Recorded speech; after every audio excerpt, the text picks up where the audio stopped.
a different frame, then it shows the box in the corner. Anyways, guys, this lighting is not the best, but whatever. What it is, you guys, it is yo girl Cadillac. Some Cadillac Dixon. I'm the drama life prison wife. I am the legally blind artist that is rapping and painting for justice. Hoping, because you got to hold your breath for justice. To see justice before all face too bleak is his your girl Cadillac. Anyways, guys, I'm coming through today. Ugh, I already pulled my back for this morning. So my lower back is hurting. But I'm coming through today, November the 19th, 2025. Okay, so I have been going through the most. I am going to attempt to finish my story time about, girl, my car got stolen 2 days ago, and it was so crazy. So I was attempting to tell you guys the story, slash testimony and all I've been through, but you know your girl be all over the world and back.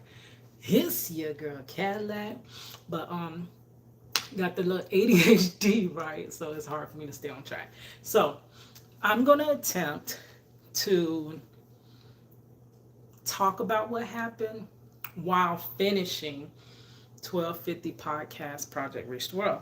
Now I say attempt because it's hard for me to talk and draw. So many times I will probably just be drawing. So this here, oh my gosh, started back in September, 1250 podcast. Hopefully finished today. This is the picture that I'm drawing of him. So much has happened. He is actually, will it zoom in? If it won't zoom in, because you're only so far back, I don't know how you'll actually see me. Yeah, it will zoom in. Okay. So 1250 podcast is actually, this year, he is my third, right? Because the drop of the year, I did Introverted Rockstar. I got sick. It was like really like drug out how long it took me to do Introverted Rockstar. Because I got sick and I ended up in the hospital. Upon getting out the hospital, my first focus was I need to get my life back together, which has been my attempt my whole life, and my life never gets together. Anyway, anytime I tell somebody I'm just trying to get my life together, everybody looks at me and kind of side eyes me and laughs like, Kitty, your life ain't never been together. But I still have that hope and desire, whatever. So I got out, I finally finished 1250 podcasts, right? And then number 2, I did around my birthday. So, oh gosh, that was a big jump in between. Because I got sick around March-ish. Well, I had been sick and not knowing that I was walking around about to collapse and be going to bed for good any minute. I walked around in that state for almost 2 months, not knowing that I was right there at DEATH's door. Glory be to God. He kept me. But that was like Marchish. So I did not start Taylor House Publishing, which was my number 2 project, Reach the World. I did not start him until June-ish, around my birthday. And I started him, and it took me forever to finish his. I told y'all there is so much warfare around my art. It is so hard to get my art started and completed. Sometimes it takes forever to start it, but then I finally get it started, but then it takes a million years to finish, right? So that was June-ish. By the way, Introverted Rockstar, seen the drawing He told me to send it to him over there on Instagram. He was able to see it. Um, I'm not sure that he really got the purpose behind it, which is usual. I think it's something that I'm missing because I don't know, people never really get my purpose behind it, right? They love the art, but it's been that way. I don't know how to make the connection, right? To follow through so that possibly others will join in and help. But however, he did see it. He did get to view my art. Taylor House Publishing, I did get my art to him. He reached out to me. He was even saying, "Oh, I'm gonna bring you on the show, and you can even, show the artwork, and we'll kind of talk about it or whatever." Which I was like, "Oh, wow, okay, so this is perfect." That will be the opportunity to talk about Project Reach the World and its intent. However, I have no idea what happened. It kind of just fell through. The communication after that, I never was in communication with him again after that point back in June. So it kind of just never happened. And he did say that he showed the art on his channel. But I promise you, like I said, it's a lot of warfare. The devil does not want me to do this. He does not want me to break this story. He does not want Marcello out of his wrongful conviction. He does not want anybody that's wrongfully incarcerated to be released. So he's gonna stop everything.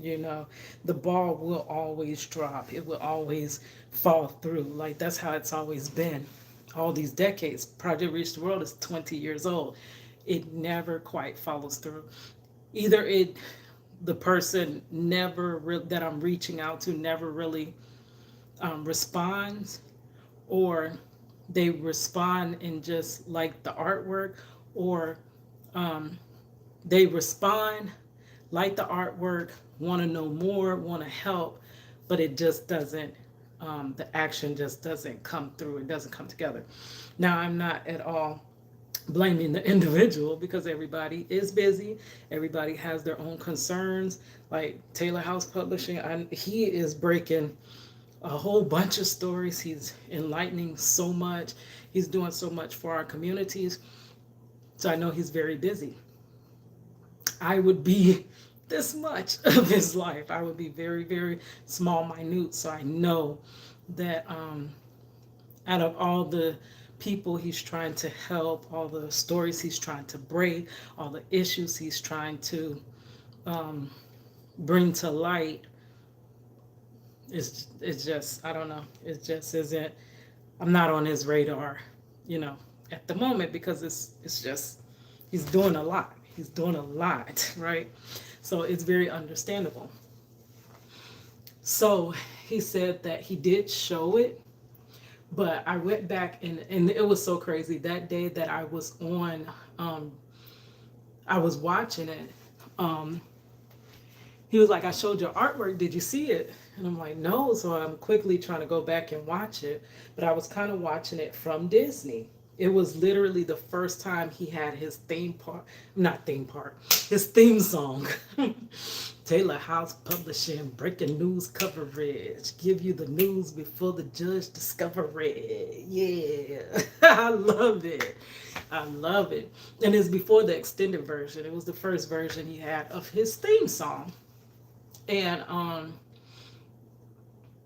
he was like, "I showed it."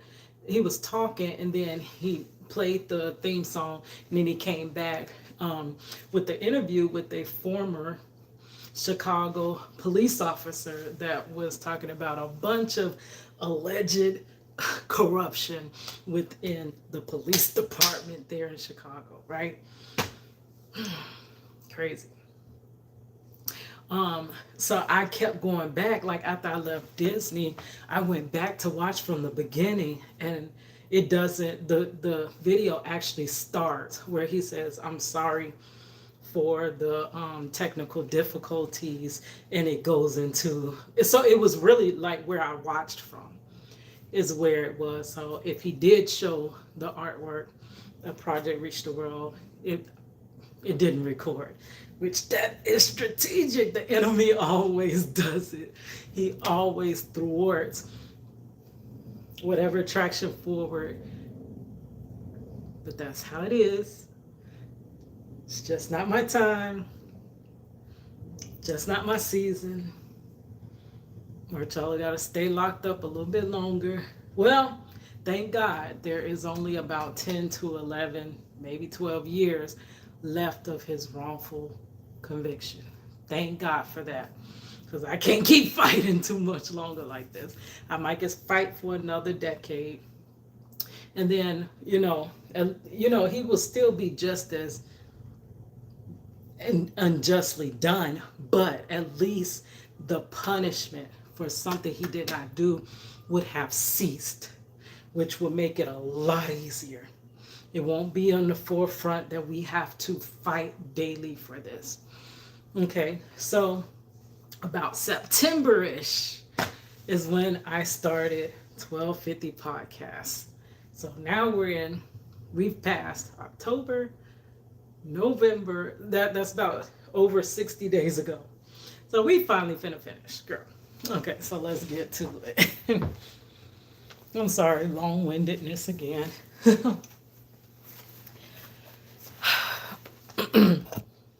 I'm thanking God that I actually got to doing the art. I was like, I got to finish this. I gotta finish it. That's the picture. But y'all know I have been going through a lot. Let's zoom in a little bit more. My car was stolen 2 days ago. So trying to deal with that already. Why does it keep doing that? Instead of just zooming on in, it keeps starting over the zoom. Is it only you can only zoom so far? That's crazy. I can't continuously zoom.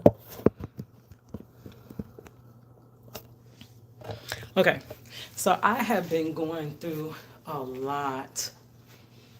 I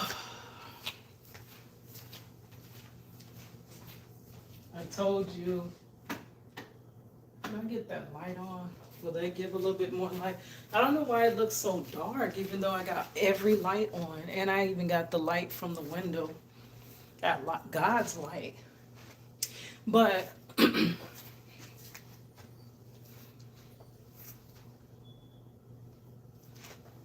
that's not working.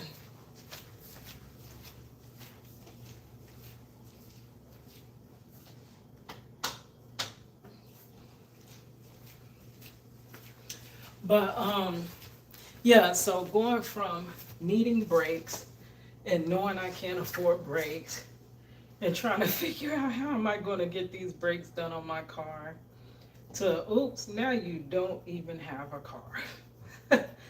Oh, Jesus. When they say it can always get worse, they ain't never lied, girl.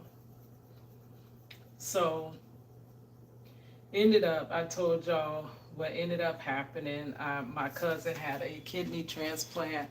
I really was supposed to be going to spend the night at his house so that I could go with him for the follow-up, because it was like in a different city, like 2 hours something away, but he's far from me.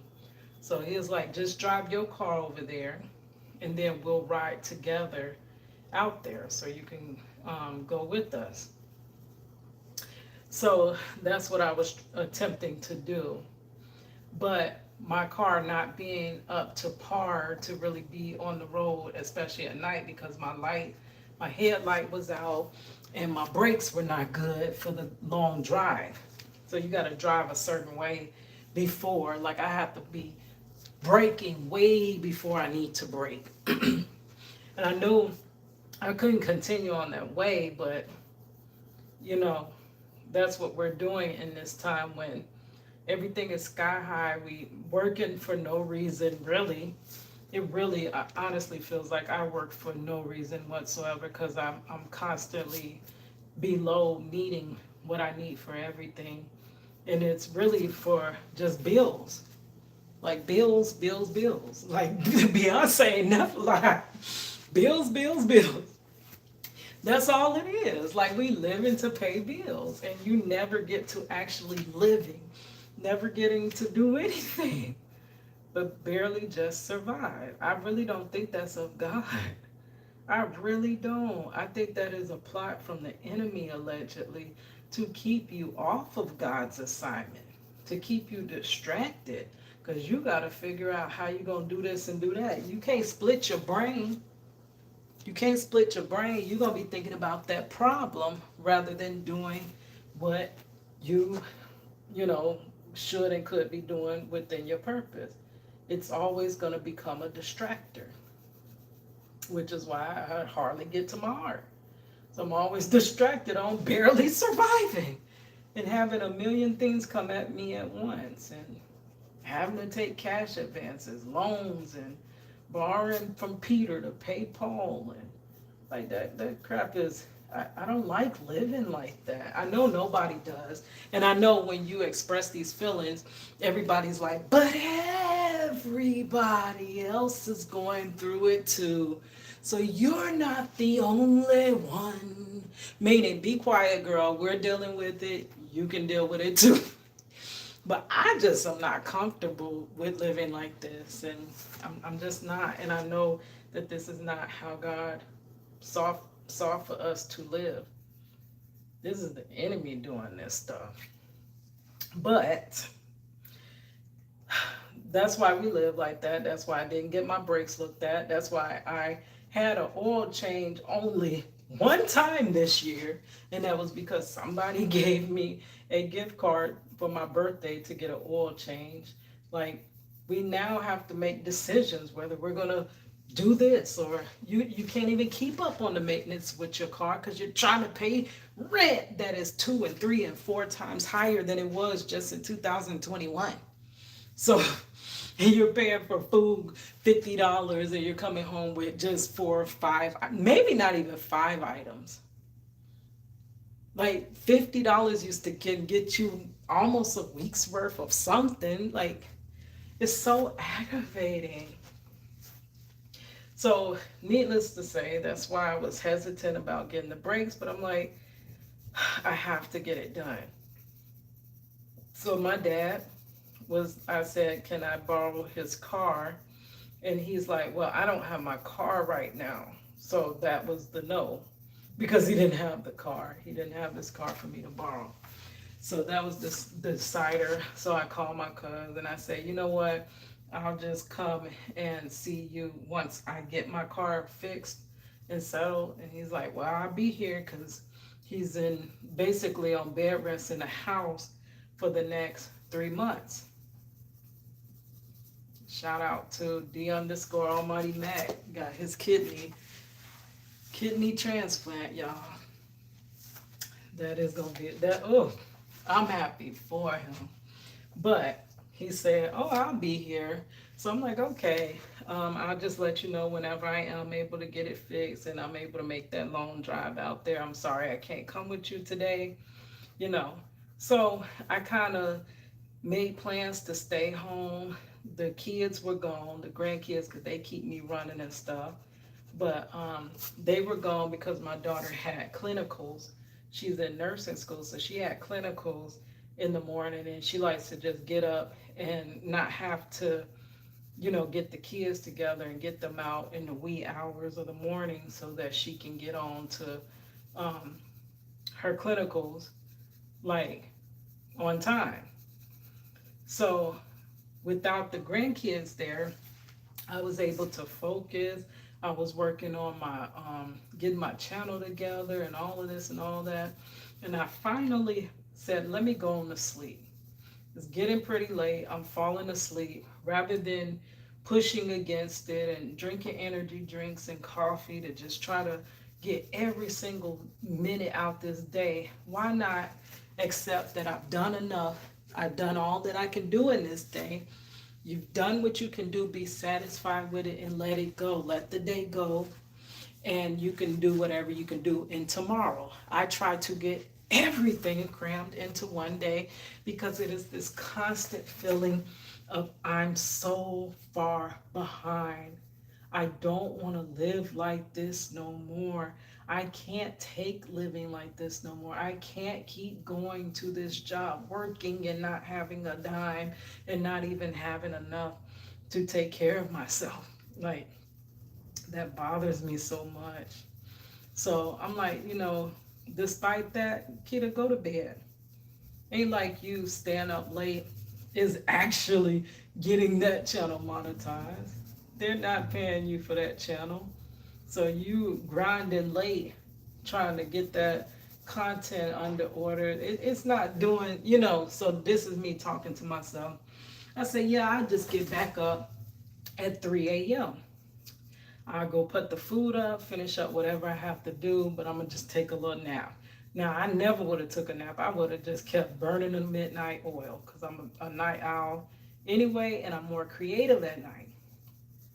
So I go to sleep, and I'm so tired because I run myself down to fumes that I didn't hear the alarm. I slept through the alarms, and I set multiple because I know that it's hard for me to hear my alarms because I'm so tired. So when I do wake up, which is crazy, I didn't hear the alarm, which is much more louder, but I heard when my daughter called. And my daughter calls me, it's like 5:30 in the morning, and she's like, Mom, where's your car? Because she's thinking I did try to take my car despite knowing my brakes are out. I tried to make that long drive to my cousin. That's what she was thinking. And I said, well, my car is outside. I'm in the room. And she's like, your car outside? I ain't seen no car. And I'm like, Money, my car is outside. I hadn't been nowhere since I dropped the grandkids off at 8:30 p.m. the night before. My car is outside. I've been in my room working on my content. And she's like, and there was a pile of glass out there, which is weird. She's like, what is this pile of glass and where is your car? So I'm like, oh, okay, well, I guess my dad got up early, which was kind of weird. Why would you get up before 5:30 to go check on somebody's brakes? But I'm like, well, maybe he got up and had the person that he was going to have look at the brakes do it early. And I'm like, but why is my key still by my bedside? He would have knocked on the door and asked me for the key. So I'm like, my key is in my hand and I only have one key to my vehicle. I've always only had one key since I've had that car. So I'm like, that don't make sense, but I'm waking up and you're not really in your full mind when you first wake up. So I'm like, I run in the room. I asked my dad, like, did you have my car? Did someone come take my car so that they could do the brakes or whatever? He's like, your car? Like, yeah, my car's not outside. Because at first, before that, I went outside to look. I look on both sides of the house. I'm like, I know I left my car out here. I know it's out here. Girl. And I'm looking both sides. I'm like, I don't see no car. And it's making me nervous. Like, okay. So I run in there. I'm like, my dad got my car. He say he ain't got the car. I'm like, where's my car now? And I'm like, out of all the vehicles there, they choose my car. I've been through so much, y'all. And I know y'all have too. So it cancels out what I've been through. Because everyone's been through just as much. But it's so difficult, y'all. It really is. I had my whole car totaled in front of the house. A drunk driver smashed up my car and got away with it. I had just paid my car off. So I'm like, are you kidding? It's bringing all these memories back. You always lose when it comes to the insurance company.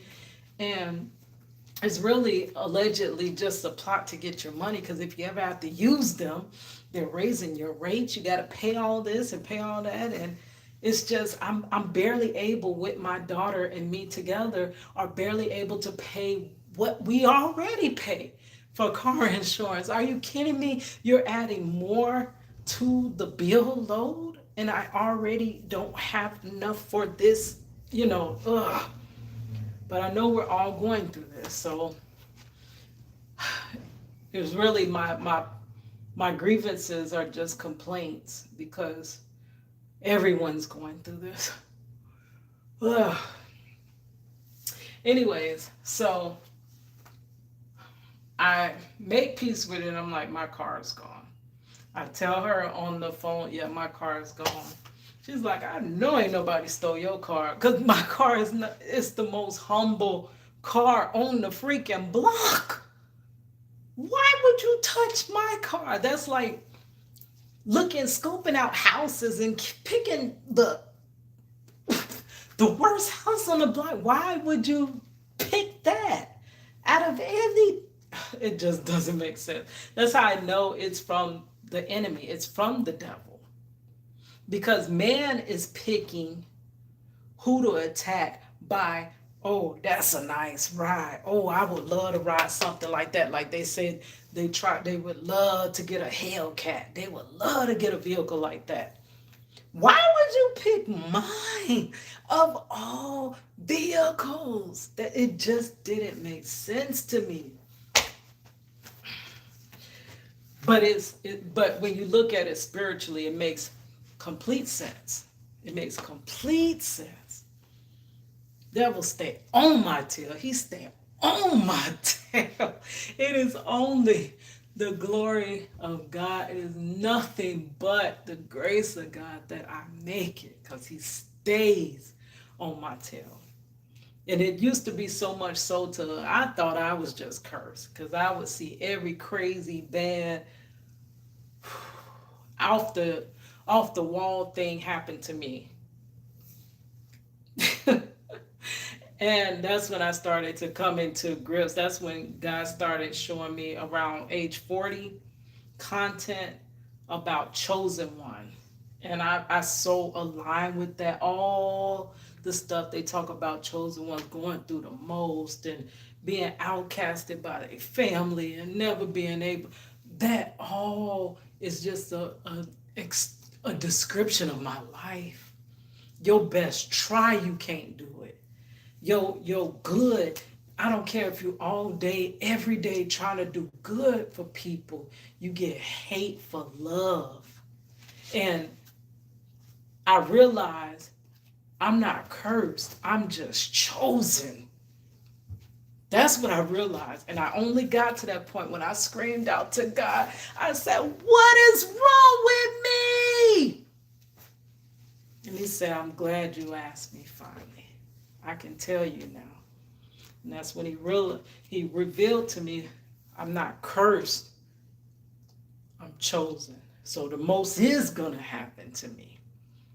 But he's going to see me through each and every battle. Oh my God, these battles have been knocking my behind out. So I said, okay, I got to call the police. I called the police.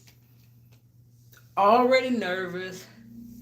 Because if you watch Taylor House Publishing, if you watch 1250 Podcast, if you watch Introverted Rockstar, heck, if you watch my channel, you know that many times calling the police for something simple and for the reasons that we need them for as public servants allegedly can turn to being not so good.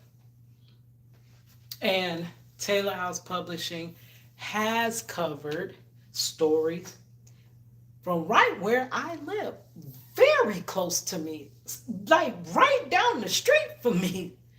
So these things are happening. So I got this nervousness about them coming, like, oh my gosh.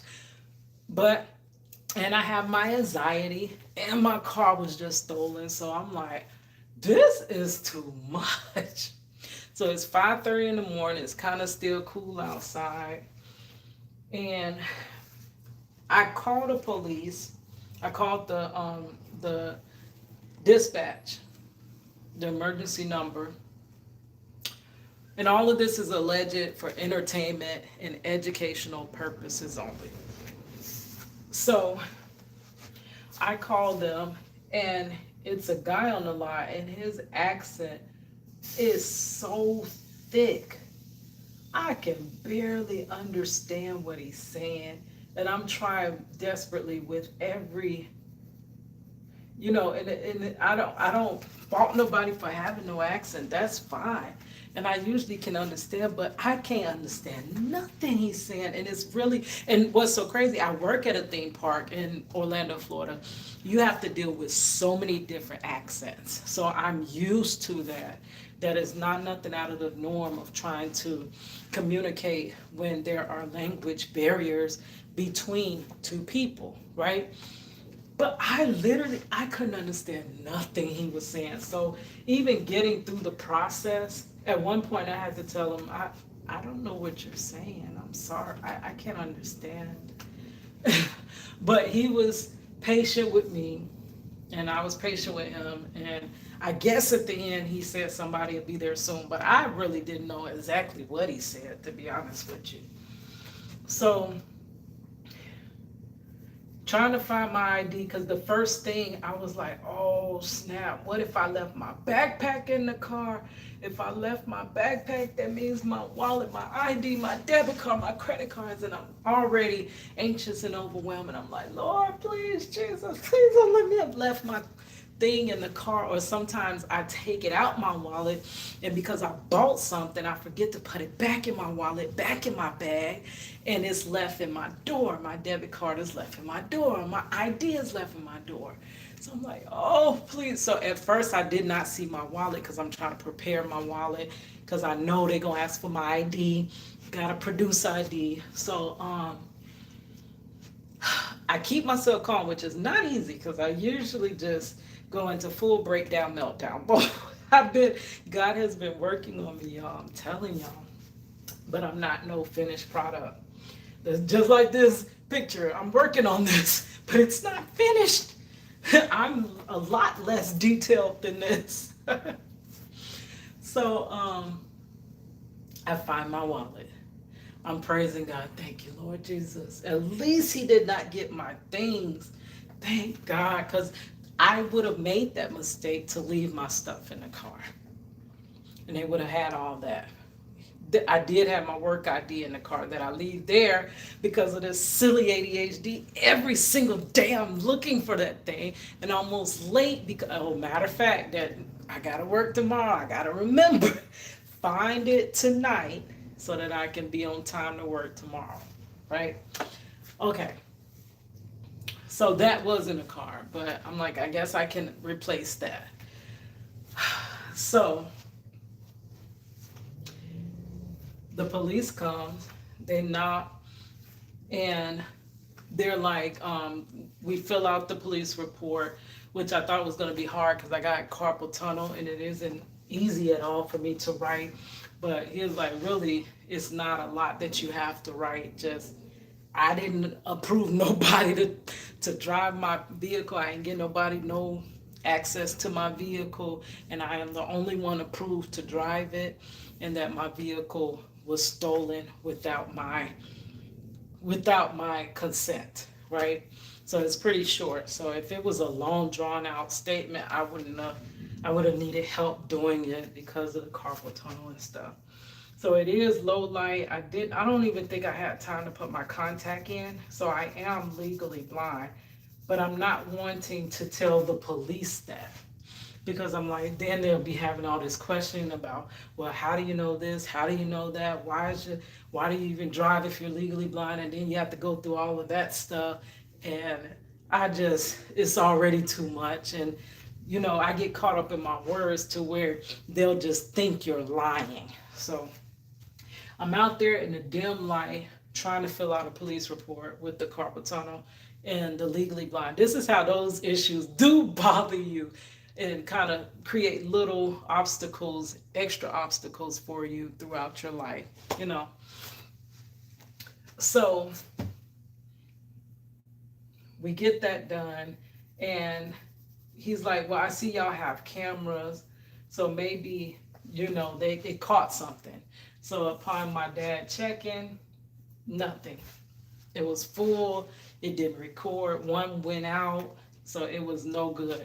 The time we need them cameras, they didn't help. So The officer leaves it at, and it was hard for me to even remember my license plate number. I definitely remembered my first three, but the last I could not remember. Actually, I remember my first four, but I couldn't remember the last two digits. But my daughter, she remembered because she used to have that car. And I said, oh, okay, so now I got a full license plate number I was able to give them. And they said, don't worry, we're going to find it. We always do.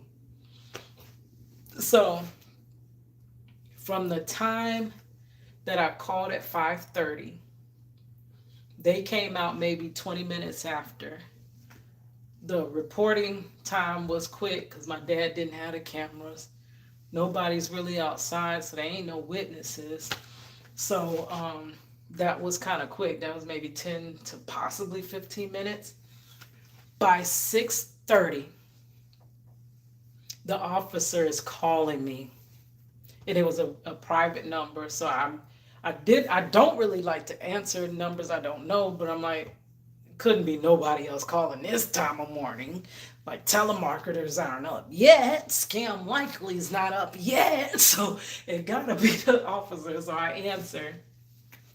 And he's like, ma'am, Miss Dixon, we found your vehicle, but it is not drivable. I'm like, oh my gosh. So before, when they left, I prayed that God would return my car to me. And he did. Glory be to God. That's the testimony. Glory be to God. He returned my vehicle. I'm sorry, I'm not even drawing. He returned my vehicle to me. But he was like, it's not drivable. And I'm like, oh God. Because you know when them guys get them cars, I done been, ever since this happened, I've been watching them videos. They be doing speed racer. They drive them cars till the wheels fall off. And I already didn't have brakes on my vehicle like that. So that was really the wrong car for them to be taking. So, oh Jesus. So I'm bracing myself. So he gives me the address. And that was quick.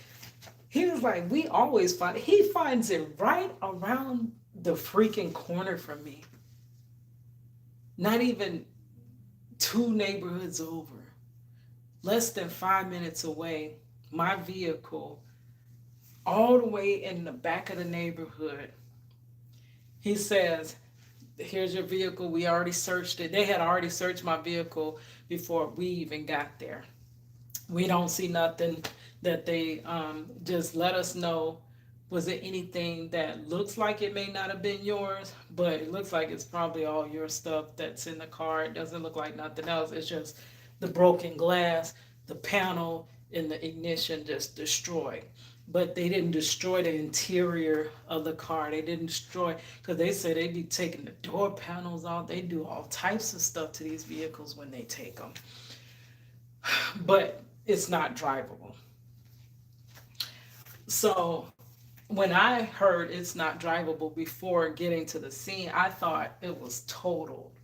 Because getting a car totaled through insurance allegedly, you already know they ain't allegedly for the customer. Even though we paying our monies into it, it is not for us. So after he went explaining, I was understanding that it could possibly be fixed, that it's not total like that. It's just not drivable at the moment is what he meant. But to tell me it's not drivable, get over here, you can get your things out. I'm like, oh God, are you kidding me? And with insurance, they never give you enough for your vehicle. You end up can't even find nothing that is similar to your car for the same amount, so you end up back in payments. That is the last thing that I need on my plate is more car payments. God forbid. So I go to gather my stuff. My dad takes me around there to get my stuff out the car. He's also trying to drop my nephew off to school. So he's like, I guess I just drop you with the car and I'll be back. And then he ended up having my aunt meet me to come pick me up, and we dropped my nephew off while he waited for the vehicle to be towed. So my dad actually stayed with the vehicle. So we get home. I'm like completely overwhelmed. I am frustrated. I am stressed. I am. This is just not. I can't believe I needed breaks, and this is what I get. This is what I get for needing breaks. So then I get home and I'm like, okay, so because at first I didn't call the insurance company right away, because I'm like, the officer said they always find a vehicle. So I'm like, first I want to see like what shape the vehicle's in once they find it.